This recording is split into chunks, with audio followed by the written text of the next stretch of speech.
You know, people always assume that living alone in your later years means something went wrong, like you lost someone or just gave up. But for me, it was the opposite. I didn't give up on life. I finally started living my own. After years of noise, obligations, and trying to please everyone, I realized I'd built a life that didn't even feel like mine anymore. So, I made a change. I chose peace over company. And let me tell you, it's been one of the best decisions I've ever made. Living alone isn't lonely, it's freeing. You rediscover yourself, find joy in small routines, and learn that silence can actually feel like home. So in this video, I'm sharing why I chose to live alone in my old age and how I've managed to thrive while doing so. Number 1. Because I wanted peace more than company. You know, there comes a point in life where you realize that peace and quiet aren't luxuries. They're survival tools. I spent decades surrounded by people. The house was always buzzing, phones ringing, TVs blaring, someone yelling from the hallway, "Has anyone seen my stuff?" Even after the kids moved out, there was always some kind of noise, either from the world or my own mind. Then one day, I woke up and thought, I don't want more people around me. I want more calm within me. That's when I knew I was done chasing company just for the sake of not being alone. Because let me tell you something. Being surrounded by people doesn't guarantee connection.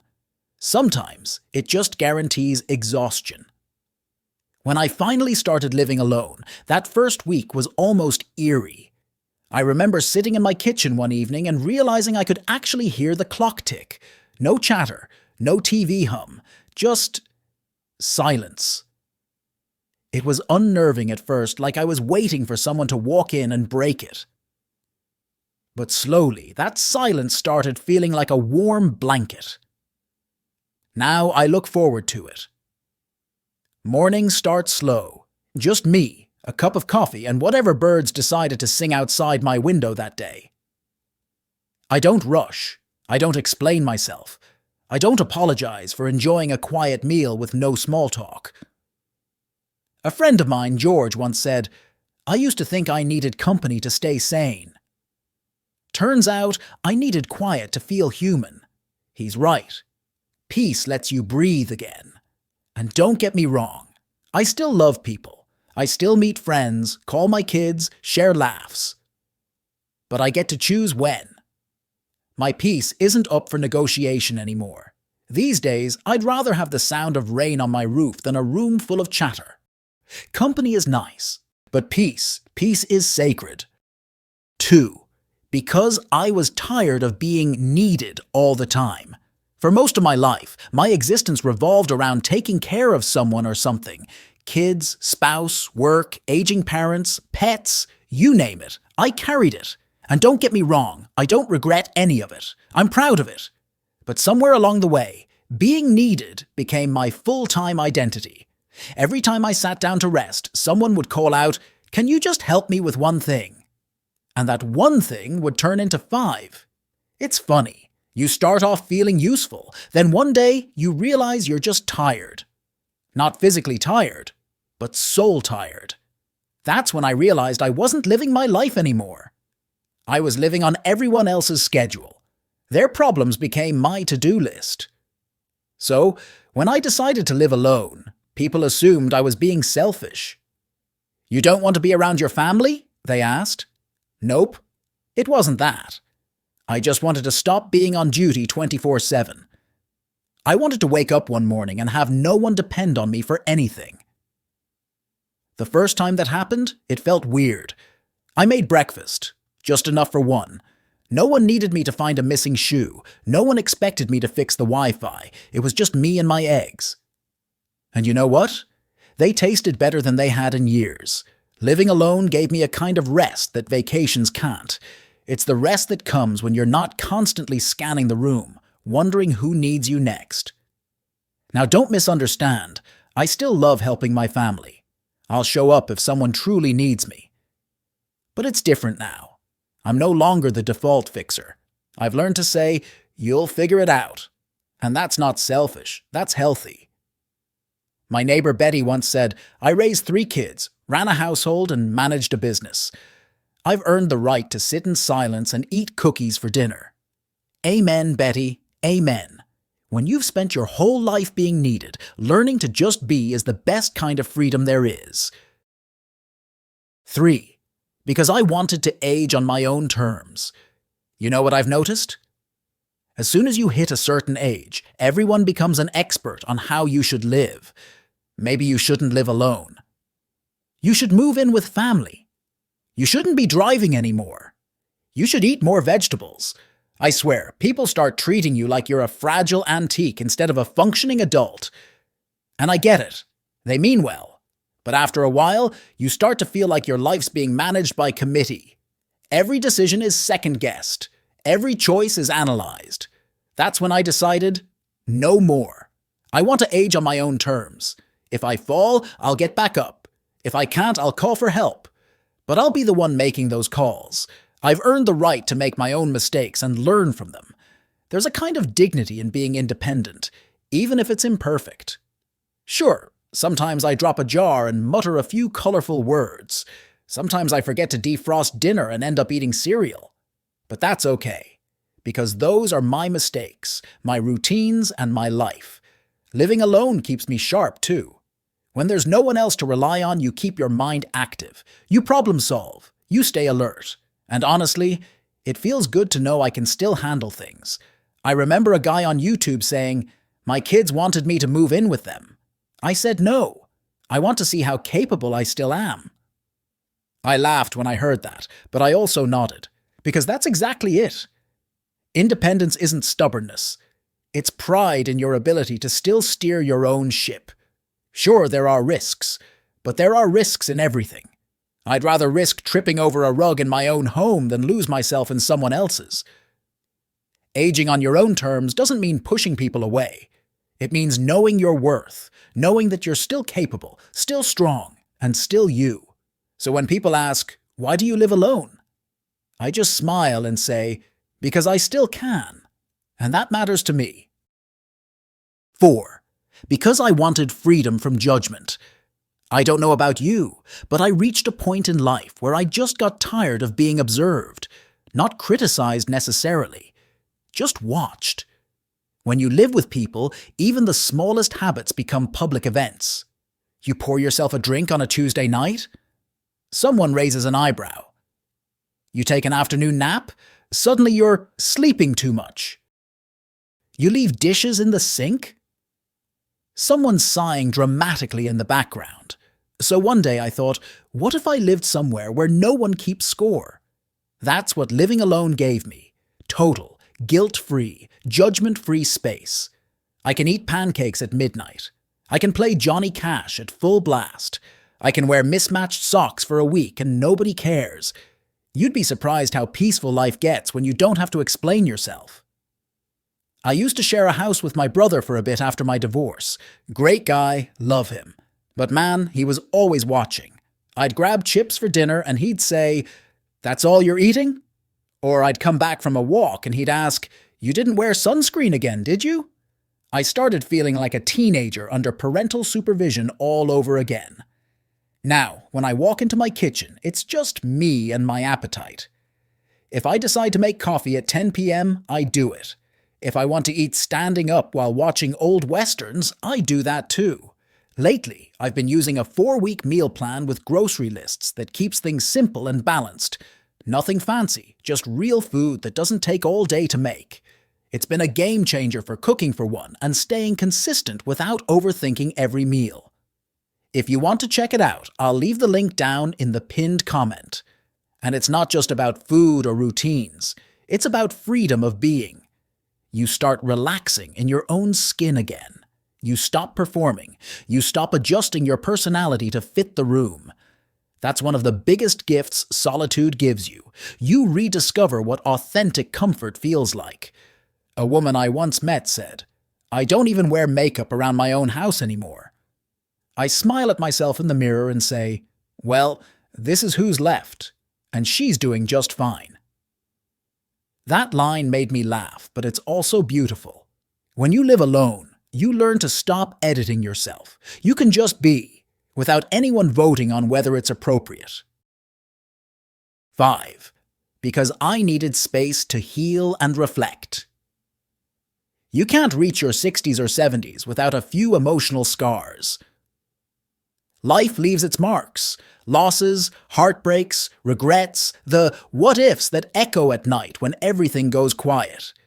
And let's be honest, when you're constantly surrounded by people, it's hard to truly process any of that.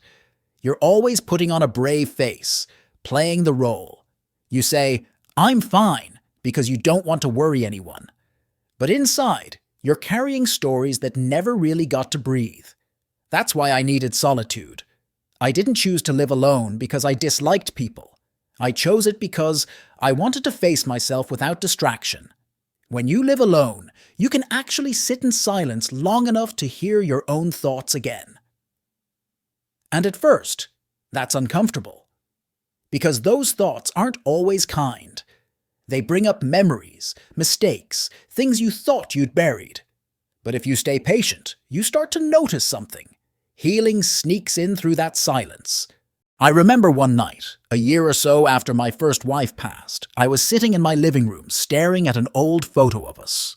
Normally, I'd turn the TV on to drown that feeling out. But that night, I didn't. I let the sadness come. I cried, really cried, the kind where you sound like you're coughing. And then I just sat there, breathing. For the first time, I felt peace. Like I'd finally made room for grief instead of running from it. Living alone gave me that room. It gave me permission to fall apart, to sit with memories, and to rebuild at my own pace. I know a man from a widower's group who said something that stuck with me. When you're alone, the ghosts stop being scary. They just become stories you're finally ready to listen to. That's what solitude does. It turns pain into perspective. These days, I have a few rituals that help me reflect. Morning walks, evening journaling, soft music before bed. It's not sad, it's cleansing. Like rinsing off years of emotional dust you didn't realize you were carrying. Living alone gave me space to do that without feeling watched or pitied. And that space, my friend, has been the most healing thing I've ever given myself. 6. Because I wanted to reconnect with myself. This one might sound funny, but living alone taught me to actually like myself again. For decades, my identity was wrapped up in other roles: husband, father, provider, neighbor, employee. I was always someone something. I hadn't been just me in a very long time. When all that fades, it's strange. You wake up one morning, the house is quiet, and you realize you don't even know what you enjoy anymore. You don't know how you like your coffee when no one else's preferences matter. You don't know what kind of music you'd play if you weren't trying to keep the peace between classic rock and gospel. So that's what I set out to rediscover. Me. At first, it felt awkward, like meeting a stranger who looked oddly familiar. I had to relearn what made me tick. I started experimenting with small things, cooking new dishes, rearranging furniture, going on solo drives with no destination, just the open road and an old Willie Nelson CD. Some things stuck, others didn't, but each little experiment reminded me I still had curiosity left in me. I even started journaling, something I'd never done before. I call it my coffee conversations. I sit down in the morning and just write what I'd tell a friend if they were here. It's surprisingly comforting. Sometimes it turns into life reflections. Other times it's just me ranting about why my knees ache. Either way, it keeps me connected to myself. And I'll be honest, I laugh more these days. Real laughter, not the polite social kind. Because when you're alone, you start noticing how ridiculous life can be. You spill coffee on your shirt, or you drop your toast butter side down, and instead of being embarrassed, you just shake your head and laugh like, well, of course that happened. A woman in her 70s once said, "I've become my own best friend, and I'm actually quite good company." That line made me grin, because it's true. Once you reconnect with yourself, solitude stops feeling like absence. It starts feeling like companionship. Living alone has taught me that I'm not lonely. I'm simply with someone who's been waiting decades for my full attention. Me. 7. Because I wanted to build a life that fits, not impresses. You know what I realized after turning 60? Most of us spend decades building lives that look good on the outside, but feel suffocating on the inside. We chase approval like it's oxygen. We decorate our homes for guests we barely like, wear clothes that please other people, and go to social events that drain the life right out of us, just so we don't look antisocial. But the older I got, the more I started craving something simpler. A life that fit me, not one that tried to impress the neighbors. Now, my home isn't magazine perfect. It's me perfect. The recliner has a permanent dent. The kitchen radio plays old country tunes every morning, and there's a tiny cactus on the windowsill that's somehow still alive despite my best efforts. I don't care if anyone else likes it. I wake up, look around and think, yeah, this feels right.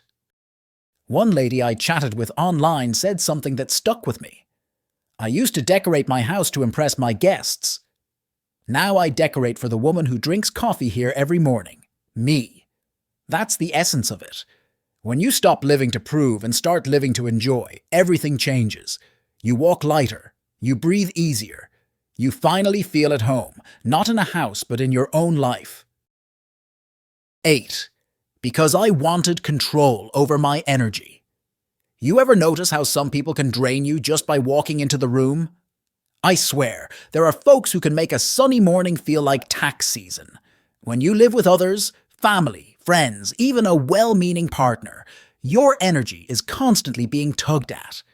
Someone's always upset, someone needs advice, someone leaves dishes soaking in the sink for 3 days. Before you know it, your peace of mind is on life support. Moving into my own space felt like flipping a switch I didn't know existed. Suddenly, I could control my atmosphere. When to talk, when to rest, when to crank up Johnny Cash and dance around the living room like a man who just got paroled.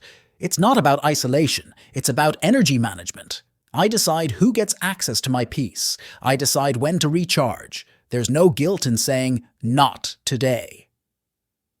At first, though, the quiet days felt a bit unstructured. After years of reacting to everyone else's schedules, I had to build my own. That's when I started using a simple, senior-friendly digital planner. Nothing fancy, just something that helped me track my sleep, meals, and little habits that actually make me feel good. It gave my days rhythm again. I wasn't just passing time, I was shaping it. If you're curious about the one I use, the link's down in the pinned comment. I read a post from a retired teacher who said, after decades of giving to students, family, and community, living alone finally felt like being allowed to exhale. That line hit me deep. Because that's exactly it. When you live alone, you stop constantly outputting and finally start restoring. 9. Because I wanted to stop settling for good enough. There comes a point when you realize that good enough isn't good enough anymore. Maybe it's the moment you find yourself in yet another lukewarm conversation, pretending to care about something you've outgrown. Or maybe it's when you wake up one morning and realize your days have become a copy-paste routine of compromise. I used to settle. For people, for situations, for a version of life that felt safe, but uninspired. But when you live alone, you start seeing how powerful your choices really are. You realize you can cook a fancy dinner just for yourself. You can buy that nice lamp without asking anyone's opinion. You can fill your days with things that make you feel alive, not just fine. There's a widower I follow online, 74 years old, who said that after his wife passed, he spent 5 years just existing. One day, he decided to stop surviving and start living. Now he paints, plays harmonica, badly he admits, and travels alone in an RV he named Margie. He said, "For the first time, I feel like I'm in my own story again." That's what it's about. When you stop settling for good enough, you start rediscovering the spark that makes you you. And you realize it was never gone. It was just buried under everyone else's expectations. 10. Because I wanted to leave this world content, not regretful. Let's be honest. At this stage of life, you start thinking more about how the story ends. Not in a grim way, just in a real way. You start asking, when it's all said and done, will I be proud of how I lived? And I knew one thing for sure. I didn't want to spend my final years chasing other people's approval or pretending to be happy in rooms where I didn't belong. I wanted peace. Real, quiet, satisfying peace. Living alone gave me time to reflect, to make peace with my past, and to start living intentionally, not by default. I wake up and appreciate small things now. The sound of rain hitting the tin roof, the smell of fresh coffee, the freedom of knowing no one's waiting for me to perform. One man said, "I'm not afraid of dying alone. I'm afraid of living surrounded by people who never really saw me." That line sat with me for days. Because that's exactly it. I'd rather leave this world knowing I lived truthfully than spend my final years being half present in a life that wasn't mine. These days, I don't chase big dreams or wild adventures. I chase contentment. The quiet kind that shows up when you're exactly where you want to be, doing exactly what feels right and realizing you didn't miss your life. You finally found it. So yeah, living alone in old age isn't about isolation. It's about reclaiming your peace, your rhythm, and your happiness. Sure, the quiet can feel strange at first, but give it time, and you'll realize it's the sound of your soul finally relaxing. I've learned that independence isn't lonely, it's empowering. And the beauty of this stage of life, you get to design it exactly how you want. If this spoke to you, hit the like button and share your story in the comments. I'd love to hear it. And don't forget to subscribe for more stories about living fully and aging on your own terms. Because getting older isn't about slowing down. It's about finally living your truth.